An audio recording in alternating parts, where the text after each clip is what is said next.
Hello' friends, আজি হ'ল 10 ফেব্ৰুৱাৰী। আজিৰ পৰা আমি ধনত ট্ৰেড ল'ম ভাবি আছোঁ। ধনত মানে এটা মই 50,000 ৰুপিজ এড কৰিছোঁ আৰু 50,000 ৰুপিজেৰে এটা লটকৈ বৰ্তমান আমি এটা লট ল'ম। এনেই দুটা লট পাই যাম, কিন্তু যদি আমাৰ লুজিং ষ্ট্ৰিক আহে তেতিয়াহ'লে যাতে নতুনকৈ পইচা এড কৰিবলগীয়া নহয়, সেইকাৰণে এটা লটেৰে ষ্টাৰ্ট কৰিম। তাৰপৰা প্ৰফিট যদি হয় তাৰপৰা আমি লট চাইজ বঢ়াই গৈ থাকিম। তো চাওঁচোন আমাৰ এই 50,000 চেলেঞ্জটো কিমান সফল হয়। তো বন্ধুসকল, আমি এটা লট বাই কৰিলোঁ। 61,000 আমি পুট অপশ্যন বাই কৰিছোঁ। আমি অকণমান ইণ্ডা মানি লৈছোঁ। মাৰ্কেট চলি আছে 60,600, আমি 61,000ৰ পুট লৈছোঁ যাতে আমাৰ ডিকে চিকেৰ পৰা আমি বাচি থাকিব পাৰোঁ। আমি ইয়াৰ চাৰ্টখন উলিয়াই লওঁ, ট্ৰেডিং ফিউচাৰ ট্ৰেডটো আমি অলপ চলিব দিওঁ, তাৰপিছত আমি ট্ৰেডটো কিয় লৈছিলোঁ আমি ডিছকাছ কৰিম। তো বন্ধুসকল, আমাৰ টাৰ্গেট এজ ইউজুৱেল থাকিব মিনিমাম 70 পইণ্টছ। 70 পইণ্টছ হ'লে আমাৰ 2100 টকা প্ৰফিট, ধৰি লওক 2000 টকা। আৰু এনে আমাৰ 1:1 আমি 1 ৰিস্ক টু ৰিৱাৰ্ড মেইনটেইন কৰোঁ। আমি ষ্টপ লছ 70 পইণ্টছে ৰাখোঁ, কিন্তু টাৰ্গেটটো আমি বঢ়াবলৈ ট্ৰাই কৰোঁ। ধৰি লওক কেতিয়াবা 80, 90, আমি 110, 150 পইণ্টছলৈকেও আমি পাই যাওঁ। এইটো মাৰ্কেটৰ ওপৰত ডিপেণ্ড কৰিব। তো বন্ধুসকল, বহুতে ভলাটাইল 500 টকা দেখালে লগালগ এটা ৰেড কেণ্ডেলতে গোটেইখিনি প্ৰফিট নাইকিয়া হৈ থাকিলে।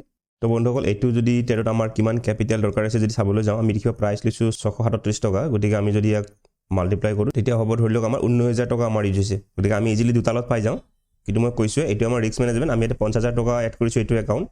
এইটো একাউণ্টক মই ছেপাৰেট একাউণ্ট ধৰিম, যাতে মোৰ বেলেগ একাউণ্টৰ পৰা ইয়াতে আৰু পইচা এড কৰিব লগা নহয়। যদি লুজিং ষ্টিকটো বেছি হয় তো অভিয়াছলি পইচা এড কৰিব লগা হ'ব পাৰে। মই যাতে আৰু নতুনকৈ পইচা এড কৰিব লগা নহয়, এই 50,000টোকে গ্ৰ' কৰিব পাৰোঁ। আৰু যেতিয়া এই 50,000ৰ পৰা যেতিয়া অকণমান প্ৰফিট বাঢ়িব তেতিয়া আমি নতুনকৈ কোৱান্টিটি এড কৰিব ট্ৰাই কৰিম। সেইকাৰণে মই কোৱান্টিটি মাত্ৰ এটা লৈছোঁ। তো বন্ধুসকল, দেখিব মাৰ্কেট কণ্টিনিউ ব্ৰেকআউটহে দিবলৈ গুচি গ'ল। নিফটি ব্ৰেকআউট দিলে, ডে হাই। আমি যদি চাওঁ চেনচেক্সো ব্ৰেকআউট দিলে। আমাৰ এম আছিলে মাৰ্কেট তললৈকে আহিব। মাৰ্কেটে চাগে ষ্টপ লছ ওপৰৰ ফালে পালে ওপৰৰ ফালে যাবলৈ আৰম্ভ কৰিলে। তো আমাৰ যি দেখিছোঁ আজি ফাৰ্ষ্ট ডে চেলেঞ্জটো আমাৰ আজি লছতে যাব। আমাৰ 60 ডে চেলেঞ্জো ফাৰ্ষ্ট ডে লছতে গৈছিলে বাৰু। ঠিক আছে, আমি বাৰু ষ্টপ লছলৈকে হোল্ড কৰিম। টাইম হৈছে এতিয়া 9:54 আৰু দেখিব মাৰ্কেট আমাৰ লছতে চলি আছিলে প্ৰায়। এতিয়া ফাইনেলি অলপ 500 টকা 400 টকা প্ৰফিটত আহিছে। আৰু যদি আমি চাৰ্টত চাব যাওঁ দেখিব বেংকটো ধুনীয়া ৰেড কেণ্ডেল বনাইছে। তো আমাৰ এক্সপেক্টেশ্যন থাকিব যে মাৰ্কেটে কৰিব কি 60,500 লেভেলটো ব্ৰেকডাউন দিব। একেধৰণে চেনচেক্সতো চেনচেক্সৰ বাৰ অকণমান দূৰত থাকিলে চেনচেক্সৰো আমাৰ এইম আছিলে 84,000 লেভেলটো ব্ৰেকডাউন দিব। একো নাই বাৰু, আমাক বেংক নিফটিতে ট্ৰেডটো লৈছোঁ, গতিকে আমাৰ বেংক নিফটিত ব্ৰেকডাউন দিলেও হৈ যাব। তো কাৰেণ্টলি যদি চাবলৈ যায় দেখিব আমাৰ 800 টকা প্ৰফিট চলি আছে। টাইম হৈছে 10:07। মাৰ্কেট দেখিব একেবাৰে বৰিং হৈ গ'ল। বহুত ডাঙৰ প্ৰফিটো দেখুওৱা নাই, বহুত ডাঙৰ লছো দেখুওৱা নাই। তেনেকৈ মাৰ্কেট চলি আছে। মাৰ্কেটৰ কোনো ডাইৰেকশ্যনেল মমেণ্টাম নাই। দেখিব মাৰ্কেট কেনেকুৱা মমেণ্টাম দি আছে, জিগ জেগ মমেণ্টাম যিটোক কোৱা হয়। বন্ধুসকল, টাইম হৈছে 10:34 আৰু ফাইনেলি দেখিব আমাৰ একদম ষ্টপ লছৰ ওচৰত আহি গৈছে মাৰ্কেট। গতিকে আমি ষ্টপ লছটো দিয়ে থৈ দিওঁ। ষ্টপ লছটো মোৰ ৰেডি কৰি থোৱাই আছে অলৰেডি 567। অ'কে, তো বন্ধুসকল ষ্টপ লছটো প্লেচ কৰি দিলোঁ যাতে ডাঙৰ লছ নহওক। টাইম হৈছে 11:24 আৰু মাৰ্কেট দেখিব কেনেকুৱা হৈ থাকিলে। এই লেভেলটো দেখিব ছাপৰ্ট লেভেল আছিলে, ছাপৰ্ট লেভেলটো ব্ৰেকডাউন দিলে। এতিয়া মাৰ্কেটে দেখিব কণ্টিনিউ ইয়াতে ৰেজিষ্টেঞ্চ লৈ আছে। হয়তো এই লেভেলটো ব্ৰেকআউট দিলে হয়তো অকণমান আমাৰ প্ৰফিটৰ ফালে যোৱাৰ চান্সেছ থাকিব। টাইম হৈছে একজাক্টলি 2টা বাজিছে।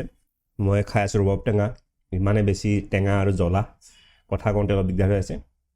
তো বন্ধুসকল, দেখিব আমাৰ ফাইনেলি আমাৰ ষ্টপ লছৰ ওচৰৰ পৰা মাৰ্কেট এতিয়া অকণমান প্ৰফিটলৈকে আহিছে। এতিয়া টাৰ্গেটৰ ফালে মাৰ্কেট গৈ আছে। আৰু যদি আমি চাৰ্টত চাব যাওঁ দেখিব নিফটি আৰু স্পেচিয়েলি দেখিব চেনচেক্স বাৰু অকণমান দূৰত আছে 84,000 লেভেল, যিটো আমাৰ ইনিচিয়েল লেভেল আমি ভাবিছিলোঁ এই লেভেলটো ব্ৰেকডাউন দিব। কিন্তু বেংক নিফটিত যদি আমি চাবলৈ যাওঁ, বেংক নিফটিত দেখিব 60,500 লেভেলটো একেবাৰে ওচৰত। তো আমি এক্সপেক্ট কৰিম, যিহেতু টাইম এতিয়াও মাৰ্কেটৰ 1.5 ঘণ্টা সময় আছে, তো মাৰ্কেটে কৰিব কি অকণমান টাইম যদি হোল্ডো কৰে 60,500 লেভেলটো যদি ব্ৰেকডাউন দিয়ে আমি ট্ৰেডটোৰ পৰা এক্সিট কৰিব টাইম পাম। এইটো লেভেলটো আছে 60,500, লগতে দেখিব এটা ইয়াতে ছাপৰ্ট লেভেল এটাও আছে। এই দুটা লেভেল যদি ব্ৰেকডাউন দি দিয়ে আমি ট্ৰেডটোৰ পৰা এক্সিট ল'ব পাৰিম। তো বন্ধুসকল, আমি ট্ৰেডটোৰ পৰা ওলাই গ'লোঁ। আমি বুক কৰিলোঁ 555 টকা। তো আমি ট্ৰেডটো লৈছিলোঁ, যদি অৰ্ডাৰ বুকত চাবলৈ যাওঁ ট্ৰেডটো লৈছিলোঁ আমি 9:20 আৰু এতিয়া আমি এক্সিট কৰিছোঁ 3:22। তো যদি চাবলৈ যায় 6 ঘণ্টা সময়। অৱশ্যে দিনটো বহি থকা নাই বাৰু, মই ষ্টপ লছ দিয়ে ৰৈ আছিলোঁ। মাজতে টাৰ্গেটৰ ওচৰত যোৱাৰ কাৰণে মই ষ্টপ লছটো এক্সিট কৰি দিছিলোঁ। আমাৰ যদি চাৰ্টত চাবলৈ যাওঁ দেখিব আমাৰ ষ্টপ লছৰ ওচৰত মাৰ্কেট দুবাৰ আহিছিলে, ষ্টপ লছ হিট নকৰিলে। তাৰপৰা টাৰ্গেটৰ ওচৰতো গ'ল, টাৰ্গেটো হিট নকৰিলে। ঠিক আছে বন্ধুসকল, আজি ট্ৰেডটোৰ মই লজিকটো ষ্টাৰ্টিঙতে ক'লোৱে বাৰু। তো মোৰ এইম আছিল যে মাৰ্কেটে কি কৰিব, যিহেতু কালিও দিনটো কি কৰিছিলে মাৰ্কেট 60,500 লেভেলৰ ওপৰতে মাৰ্কেট ছাপৰ্ট লৈছিলে। তো মোৰ এইম আছিলে যে মাৰ্কেটে এই লেভেলটো ব্ৰেকডাউন দিবলৈ আহিব, কাৰণ ইয়াৰ ওপৰত যিহেতু গৈছিলে। তো এইবিলাক লেভেলত কি আছে, বায়াৰ্ছ আছে, তাৰমানে বহুতে বাই কৰিছে, তো বায়াৰ্ছৰ ষ্টপ লছ থাকিব। একেধৰণে আমাৰ চেনচেক্সতো ছেম আছিলে। চেনচেক্সটো দেখি প্ৰিভিয়াছ ডে মাৰ্কেট ক্লজিং দিছিলে 84,000ৰ ওপৰত, গতিকে ইয়াতেও কি থাকিব, বায়াৰ্ছৰ ষ্টপ লছ থাকিব। কিন্তু মাৰ্কেট দেখিব এটা প্ৰব্লেম এটা আছিলে বাৰু। প্ৰব্লেমটো কি আছিলে, যদিও চেনচেক্সে কি কৰিছিলে, অপেনিং দিয়ে মাৰ্কেট ডাইৰেক্ট একদম ওপৰলৈকে গুচি গ'ল। তো যিখিনি ষ্টপ লছ আছিলে হয়তো চেনচেক্সৰ, এই ষ্টপ লছখিনি কি হৈ গ'ল, ছেভ হৈ গ'ল। ষ্টপ লছ নিজা ছেভ হৈ যায়, তেতিয়া সেইখিনিক টাৰ্গেট কৰিব অকণমান দিগদাৰ হয়।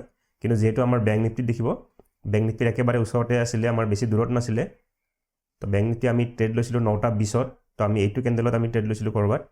তো মোৰ এইম আছিল যে মাৰ্কেট বেছি হৈ দেৰি নকৰিব, হয়তো কুইকলি ব্ৰেকডাউন দি দিবও পাৰে, এইটো ভাবতে ট্ৰেড লৈছিলোঁ। কিন্তু মাৰ্কেট আমাৰ এগেইনষ্টত গ'ল, ষ্টপ লছৰ ওচৰত আমাৰ দুবাৰ গ'ল।